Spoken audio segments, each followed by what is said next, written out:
देखने में आ रहा है मोड़केरे पे बसेस स्ट्राइक करने की वजह क्या है जी? हमारा कुछ वजह नहीं है सर। स्टूडेंट के वजह से 2011 से हम उधर स्टेटमेंट देते हुए आ रहे हैं। तहसीलदार साहब से भी दिए, एमएलए माजी MLA Rajashekhar B Patil sir से भी बोलने लगा है।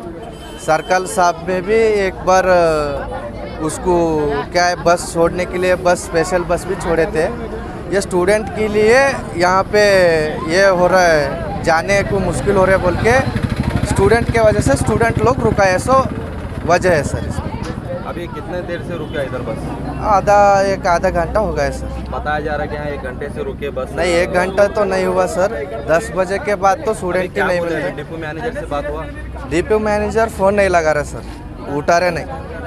फ़ोन लगा है, उठा रहे नहीं। अब अपने पुलिस स्टेशन से भी सब लोग आए, सिब्बंदी आया। अब उन्हें भी कुछ फ़ोन करके कि बुलाते। काफी स्टूडेंट ऐसे भी उनका एग्जाम है 1 घंटे से रुके बोल के बोल रहे हैं। हाँ, उन लोगों ने रुकाए। हम लोग कोई गांव वाले कोई उसको रुकाया नहीं है, स्टूडेंट लोग ही रुकाए। राजेश्वर से तड़ोले से वो आ रहे, तो लोगों को थोड़ा प्रॉब्लम भी हो रहा बोलते हैं। हाँ, ये सब स्टूडेंट बोले तो सब एक ही है ना सर। वो राजेश्वर से रहने दो, बसो कल्याण के रहने दो, मोड़ के का रहने दो। स्टूडेंट को प्रॉब्लम हो रहा है। हाँ, वो स्टूडेंट की वजह से स्टूडेंट को प्रॉब्लम हो रहा है बोलकर स्टूडेंट लोग ही रुकाया है सर। वो ये दूसरा आम जनता कोई रुकाया ऐसा नहीं है इसमें।